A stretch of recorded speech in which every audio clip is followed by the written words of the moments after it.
이번에는 복지에 대해서 얘기를 해보고자 합니다.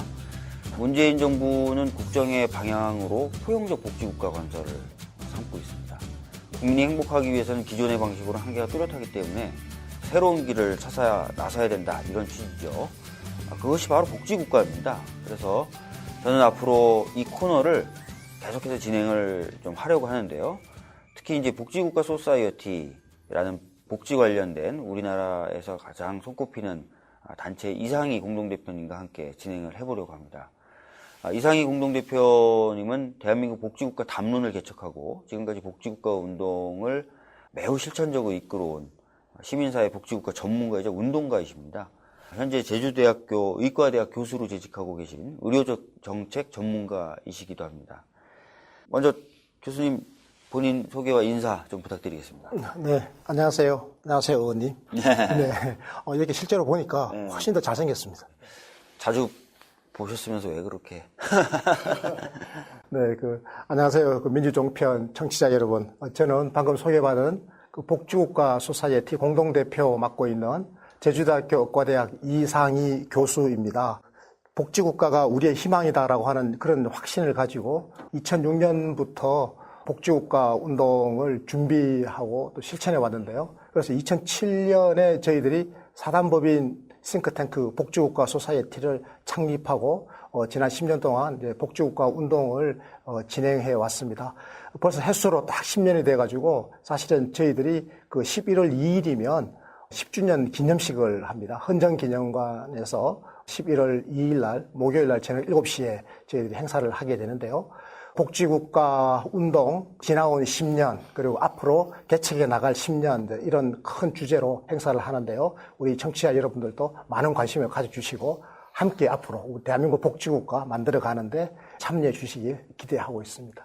네, 그리고 복지국가 소사이어티하고 저 박주민은 같이 복지와 관련된 교육 프로그램도 개설해서 진행을 해볼까 합니다.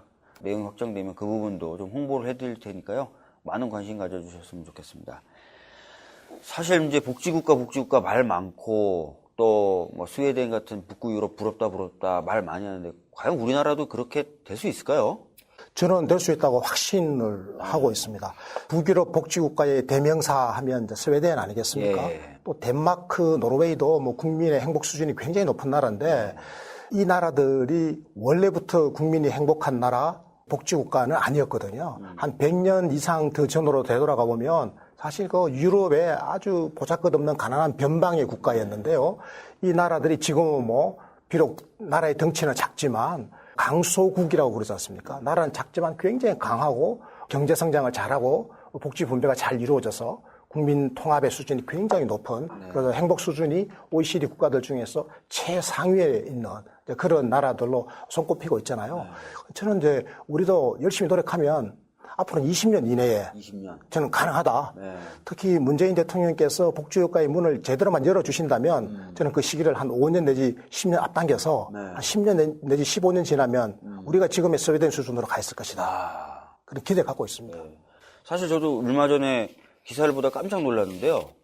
핀란드 같은 경우도 소련으로부터 러시아로부터 1917년에 독립을 한 뒤에 그렇습니다. 내전 겪고 소련하고 두 차례 전쟁 치르면서 정말 형편없는 수준의 나라였대요. 그렇습니다. 근데 1960년대 말부터 정치적인 어떤 방향과 이런 것들을 바로 잡아가면서 세계가 부러워하는 그런 복지국가가 됐다고 그러더라고요. 핀란드는 운이 좋은 겁니다. 지정학적으로. 거기는 이웃 나라가 스웨덴 아닙니까? 스웨덴이 먼저 1936년부터 복지국가를 개척하기 시작해서 1950년대, 60년대에는 이미 복지국가로서 상당한 성공을 거두고 있었거든요. 성장과 분배가 함께 이루어지는 국민 행복 수준이 상당히 높은 수준으로 가는 걸 보면서 핀란드가 우리도 저 모델을 따라가자. 이렇게 해가지고 핀란드가 70년대, 80년대, 90년대 이때 복지국가로 전환을 하게 됩니다. 아니 근데 요즘 현대사회니까 떨어져 있는 나라라 하더라도 저희가 배워오려고 그러면 얼마든지 편하게 배울 수 있는 거잖아요. 맞습니다. 잘 됐으면 좋겠습니다. 첫 번째 주제는 문재인 정부의 건강보험 보장성 강화 대책, 소위 말하는 문재인 케어 관련된 내용인데요. 조금 설명 한번 해봐 주시겠습니까? 네, 이게 지금 오바마 케어에 빗대어서 우리가 이제 문재인 케어 이렇게 우리 언론에서 이름을 붙여준 거죠.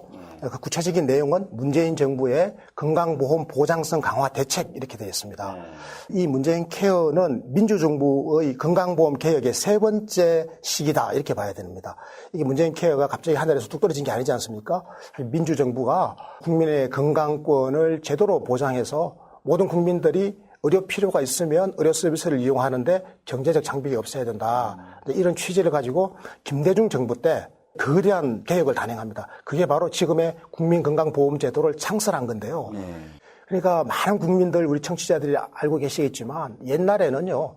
이게 수백 개의 의료보험조합이 난립해 있었습니다. 독립채산제로 운영되어 있기 때문에 어떤 대기업의 의료보험조합은 돈이 남아돌고 그리고 저 시골에 가난한 의료보험조합 있지 않습니까? 어르신들이 많이 살고 소득 수준이 낮은 그런 의료보험조합은 너무 가난했거든요. 그래서 이걸 한 400개 정도로 난립해 있던 것을 하나로 통합해가지고 지금의 전 국민적인 의료보험 제도를 만든 게 지금의 국민건강보험인데요. 굉장한 고통과 갈등을 겪으면서 김대중 대통령 시절에 이걸 완수해냈고요. 두 번째 개혁은 노무현 대통령께서 하신 건데. 아니, 저는 의료보험은 박정희 대통령이 한 거야. 다 그렇게 알고 계신데. 그거는 박정희 대통령께서는 이제 8.8%의 소득 수준이 높은 국민들만을 대상으로 하신 거예요. 8.8% 국민. 대다수의 보통 국민들은 의료보험증이 없었죠. 요게 단계적으로 확대되어 오다가 나중에 노태우 대통령 때 그래서 1989년에 그때 이제 전국민 의료보험이 시행됐지만 수백 개 조합으로 난립해 있어서 발전이 지체되고 있었는데 이게 이제 시민사회의 의료보험 통합운동 10년을 거쳐서 김대중 정부가 딱 들어서면서 본격적인 개혁에 나서가지고 이걸 하나로 합쳐서 유럽 복지국가 모델로 국가가 온 국민을 하나의 틀 속으로 보호해주는 국민적 연대가 전국적으로 확산되는 이제는 뭐 어디에 살든지 하나의 국민이에요. 옛날에는 어디에 사느냐에 따라가지고 각각 달랐어요. 전부 다. 현대자동차 의료보험조합에 있으면 이거 부자조합이고 순창군 의료보험조합에 있으면 너무 가난해가지고 의료 혜택도 제대로 못 받고 이런 식으로 차별적이었거든요. 이걸 통합한 거가 그 시기였고요. 2기 의료보장개혁이라고 하는 것은 참여정부 때죠. 참여정부 때. 노무현 정부 때 보장성을 확충하기 위해서 무지 노력해가지고 그때 50% 수준까지 가 있던 의료보험의 이 보장 수준을 65%까지 끌어올렸습니다. 근데 이게 이제 보수정부 10년을 거치면서 65가 63으로 더 떨어졌죠. 도로 떨어졌어요? 네. 맨날 자기네들은 따뜻한 뭐 어쩌고저쩌고. 그게 거짓말이라는 게 입증돼 버린 거죠. 국민 행복 막 이러는. 이 데이터로 입증된 거예요.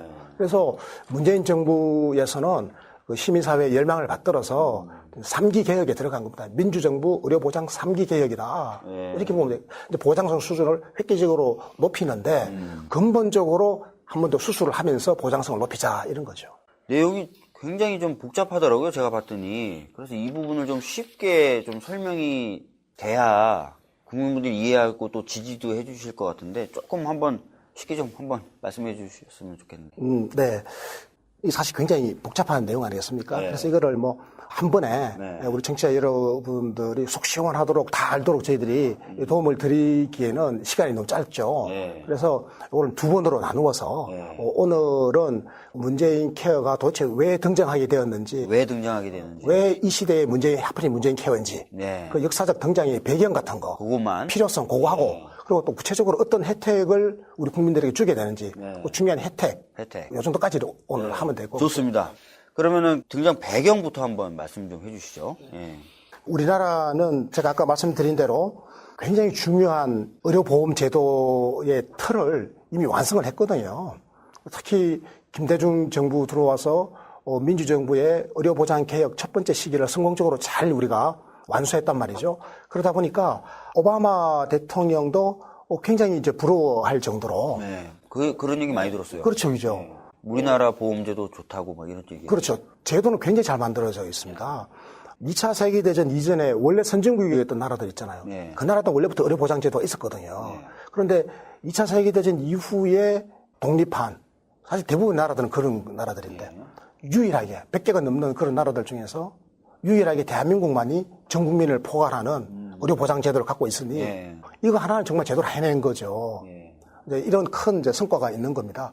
그런데 문제는 보장 수준이 기대에 못 미치는 거죠.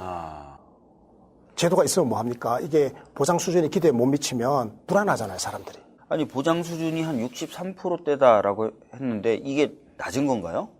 OECD 국가들 가지고 조사를 해보면요.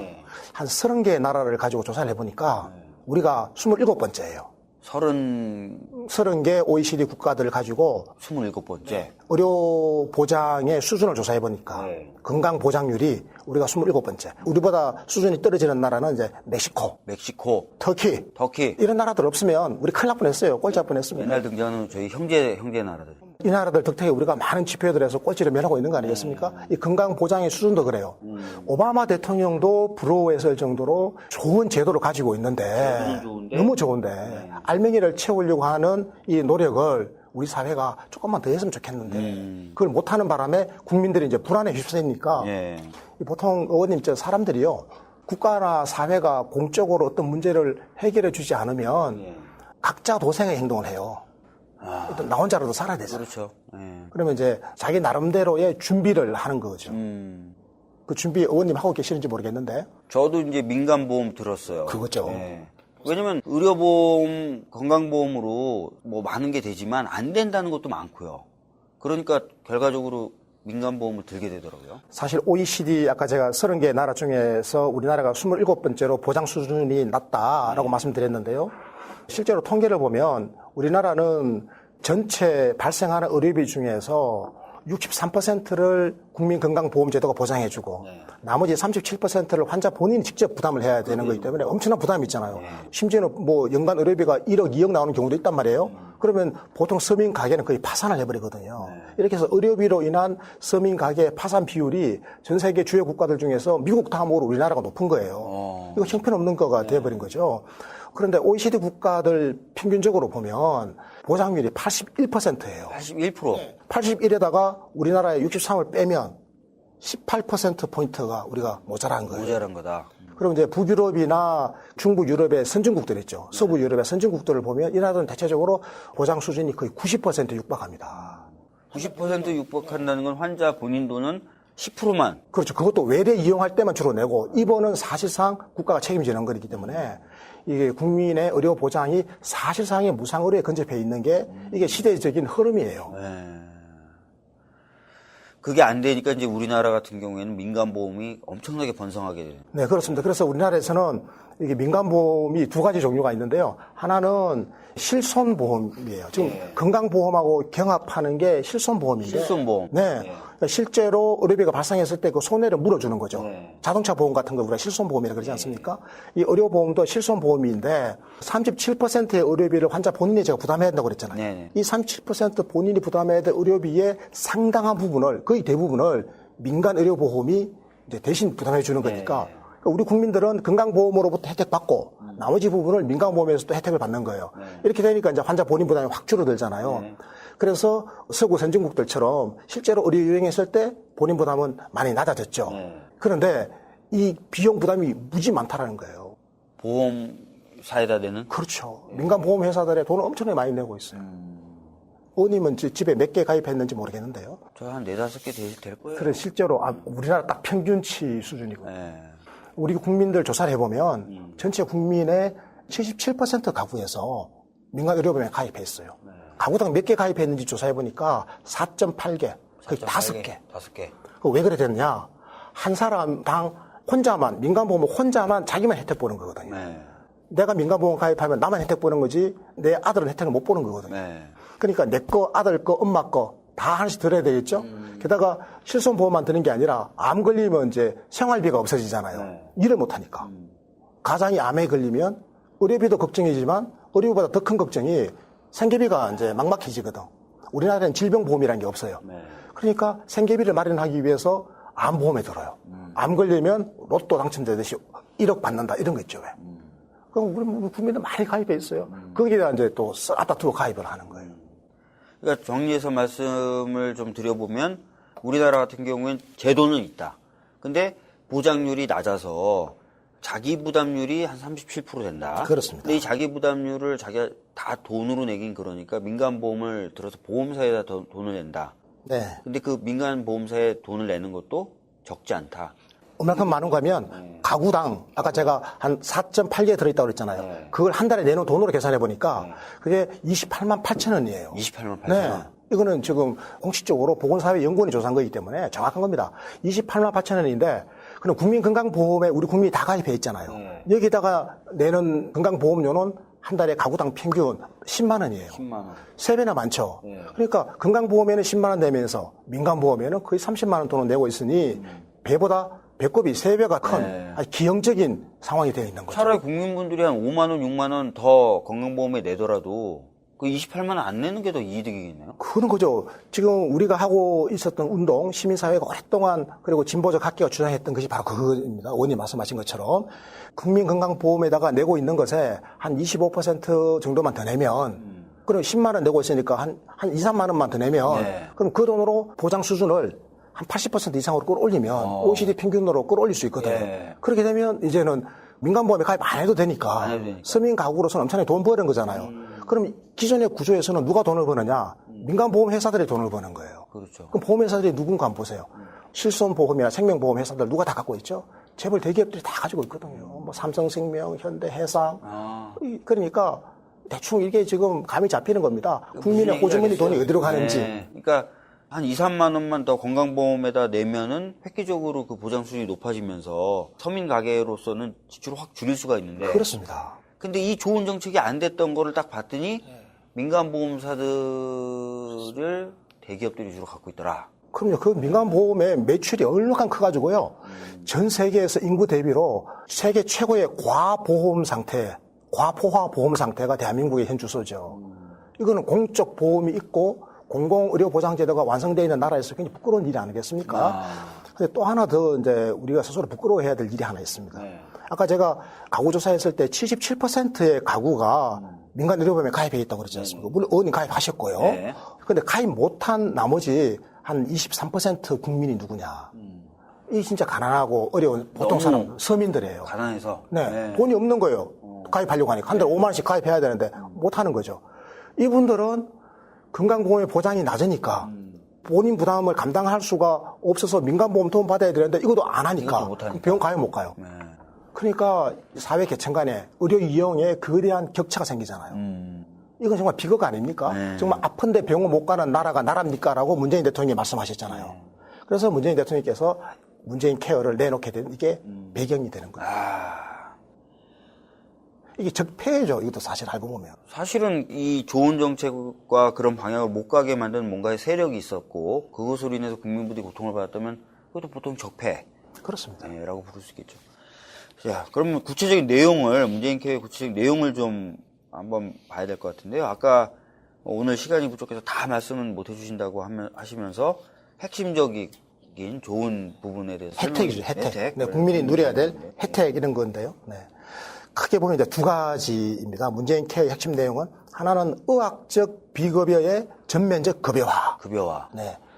지금 비급여가 너무 많거든요. 급여화라는 건 이제 건강보험의 혜택을 받는 대상에 포함시키는 그겁니다. 예. 지금 우리나라의 국민건강보험은 모든 의료 서비스 행위를 다 건강보험이 혜택을 주는 게 아니고 대부분은 주는데 못 주는 게 굉장히 많습니다. 네. 이게 의학적으로 값어치가 있는데도 못 주는 거. 왜냐? 돈이 없어서.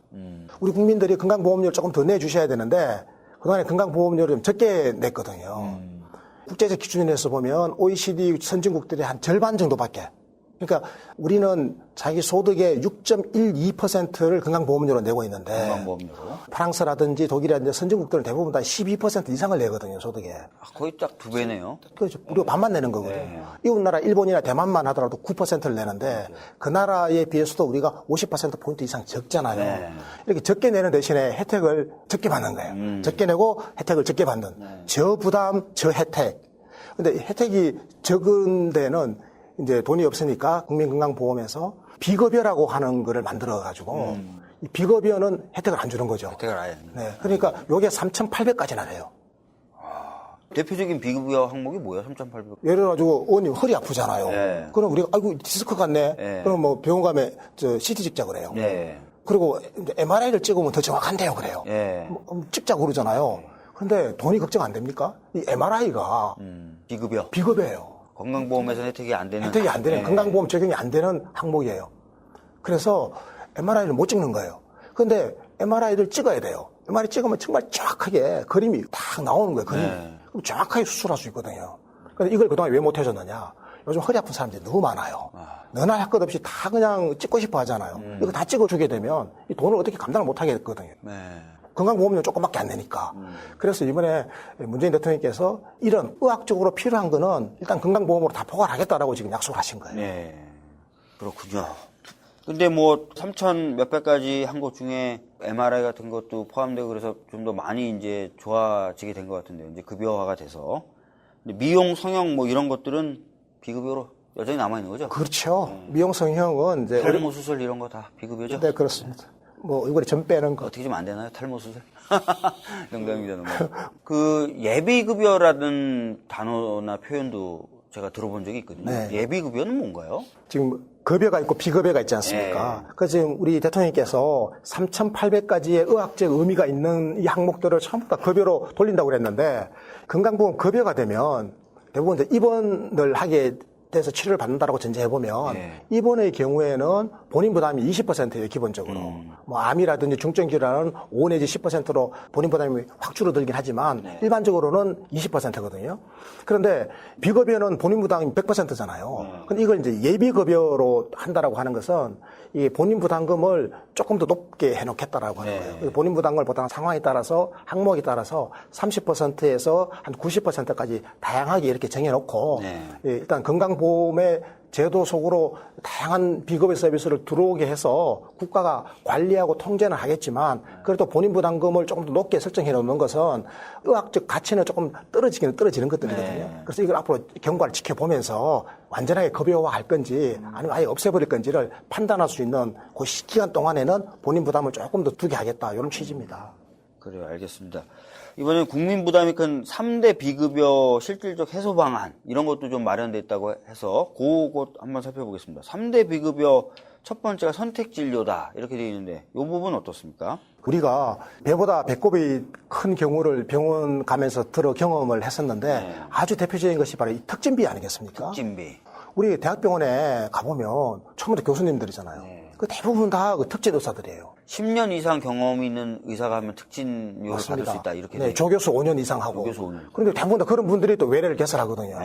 이분들은 과거에는 전체 진료비의 100%까지 지금은 이제 15에서 50%까지 이게 더 받아요. 더 받아요. 그런데 이걸 이제는 국가가 대신 내주고 이 제도를 아예 폐지해버리겠다고 한 겁니다.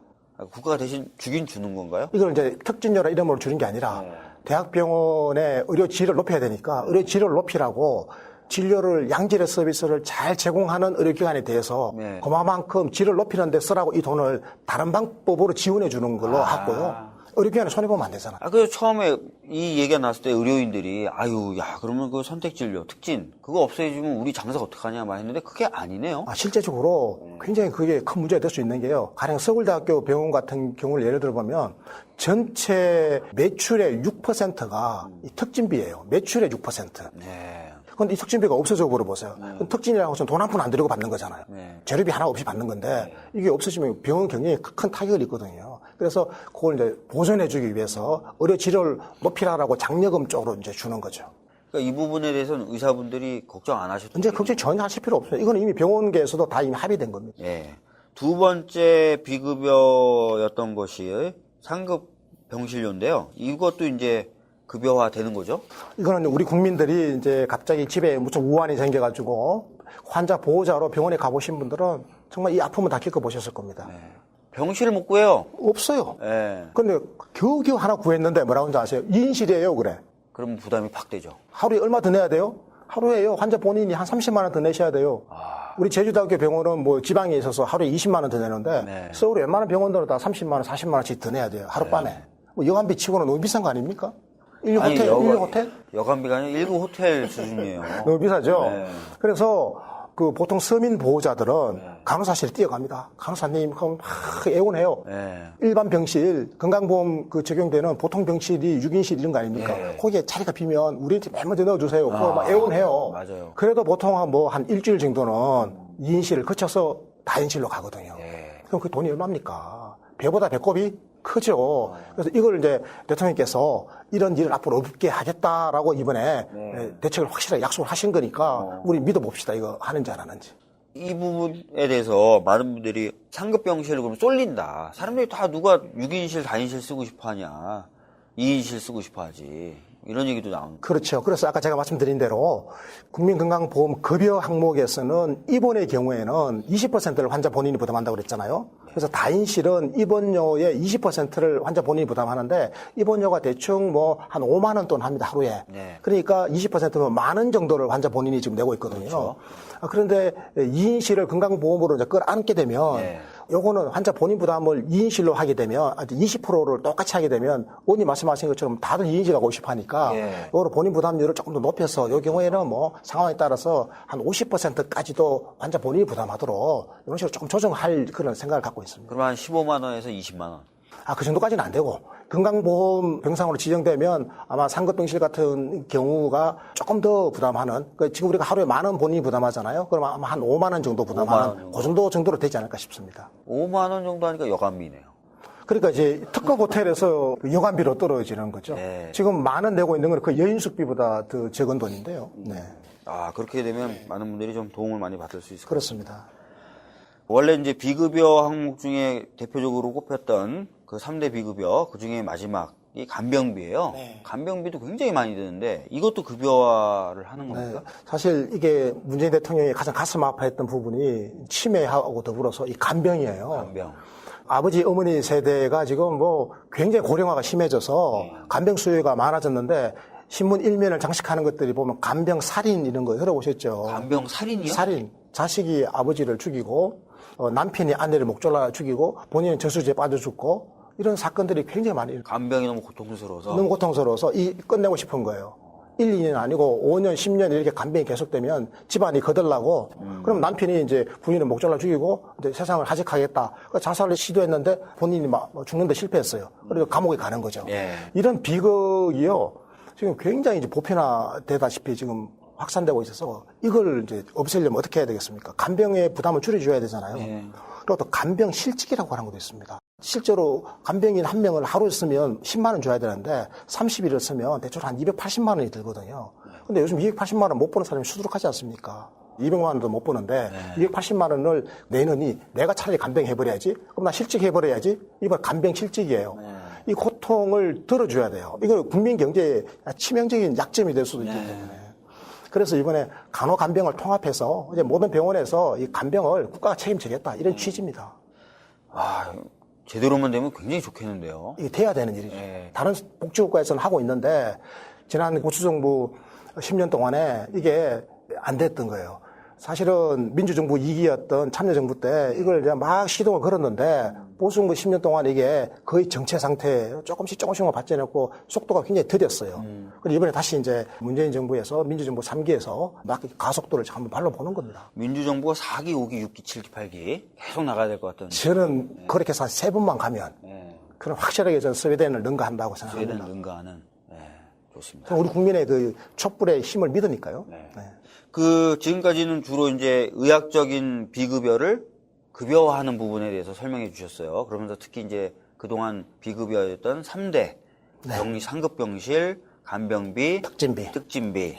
그 다음에 요 말씀하시기 전에 뭐 MRI 같이 뭐 그런 것들도 다 이제 급여화된다. 급여화된다. 이렇게 말씀해 주셨어요.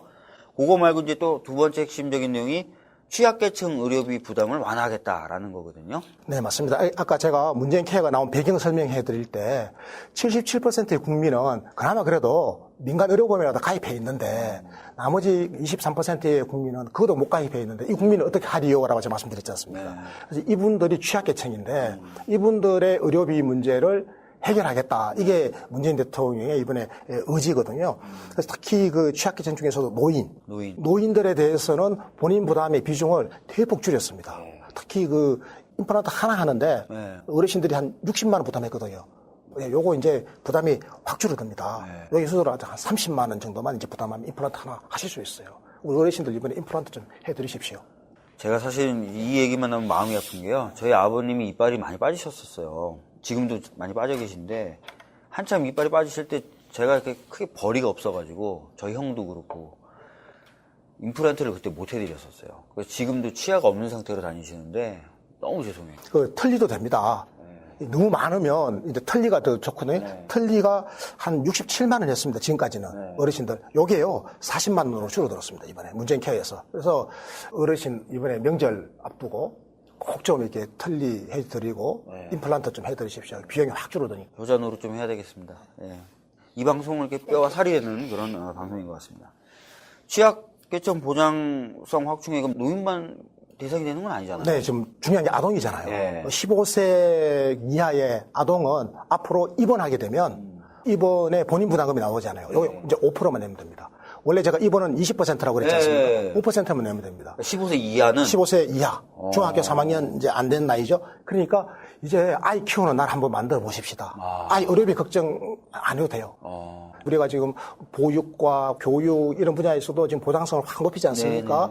이제 이 의료까지도 이제는 5%만 내면 된다.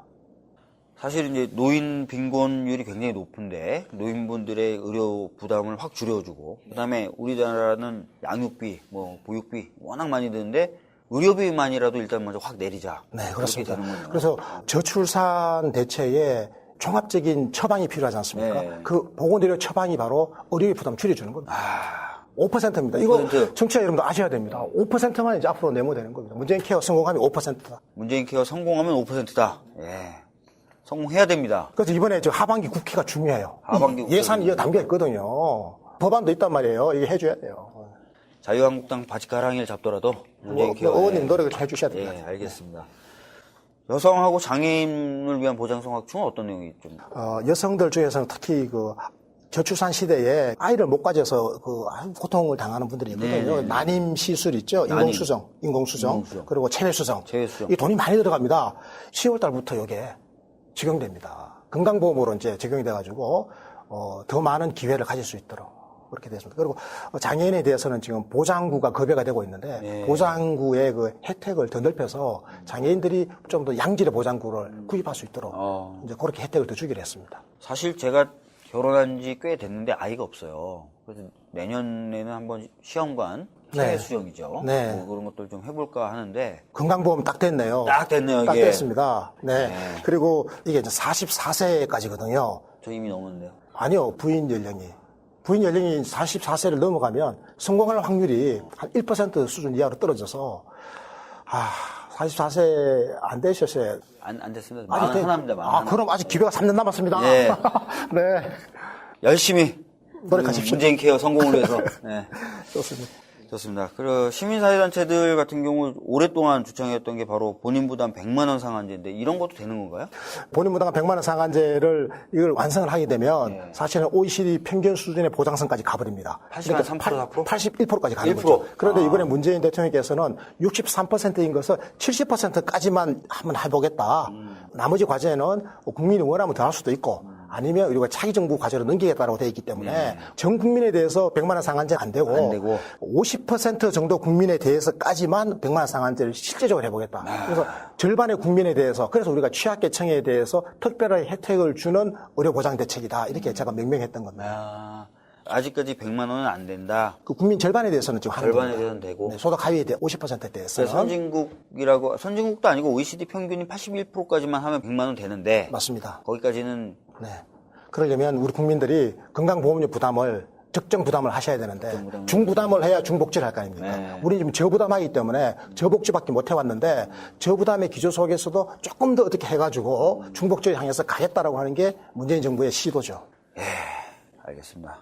이런 얘기도 있더라고요. 재난적 의료비 지원 제도도 포함된다. 이게 무슨 얘기입니까? 네, 미국 다음으로 우리나라가 의료 문제 때문에 질병 때문에 가게가 파산하는 비율이 높은 나라입니다. 아까 그렇게 말씀하셨어요. 네, 그래서 이 문제를 이제 대통령께서 잘 이해를 해주셔가지고 그러면 어떻게 해야 되겠느냐? 건강 보장을 아무리 잘하더라도 또 어려운 사람들이 있어요. 그런 경우에는 연간 2천만 원까지 국가가 국민이 낸 세금으로 직접 지원해 주겠다라고 하는 거예요. 이거는 건강보험 메커니즘이 아니고 국고에서 나오는 돈으로 직접 지원해 주는 거기 때문에 이건 아주 확실한 거죠.